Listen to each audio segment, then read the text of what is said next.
क्या सच में होता है राख से बाबा का श्रृंगार?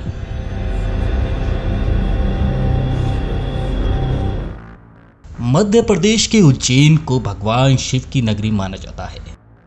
12 ज्योतिर्लिंगों में से एक महाकालेश्वर ज्योतिर्लिंग यहीं पर स्थित है।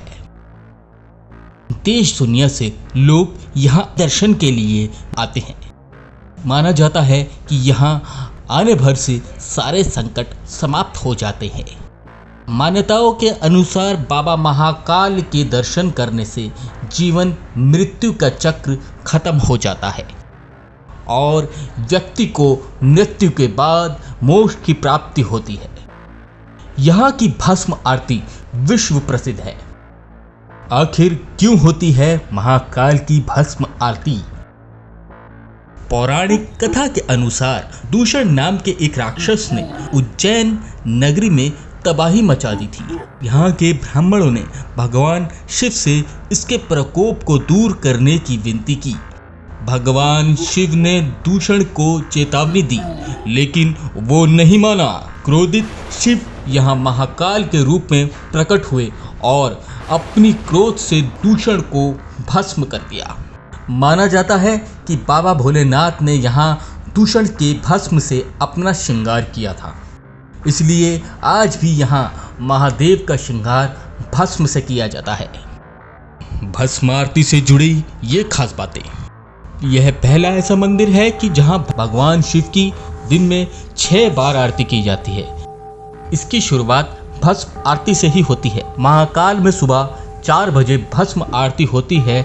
इसे मंगला आरती भी कहा जाता है। कहा जाता है कि महाकाल भस्म से प्रसन्न होते हैं। यह आरती महाकाल को उठाने के लिए की जाती है। महाकाल की आरती में केवल ढोल नगाड़े बजाकर महाकाल को उठाया जाता है।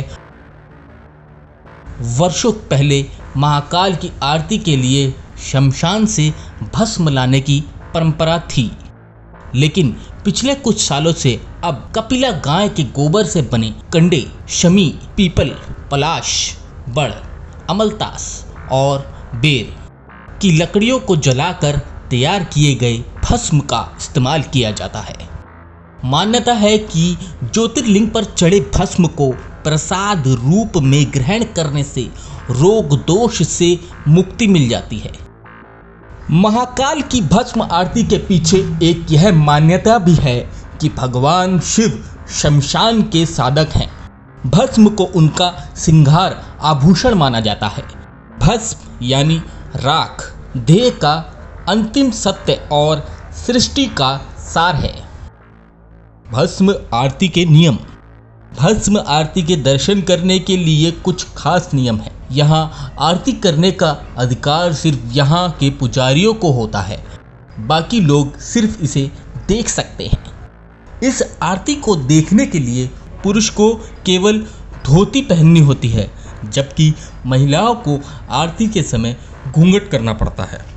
माना जाता है कि उस वक्त भगवान शिव निराकार रूप में होते हैं और महिलाओं को भगवान के इस स्वरूप के दर्शन करने की अनुमति नहीं होती। भस्म आरती से मिलते हैं ये लाभ। महाकालेश्वर ज्योतिर्लिंग पर भस्म अर्पित करने के बाद इसे प्रसाद के रूप में भक्तों को बांटा जाता है।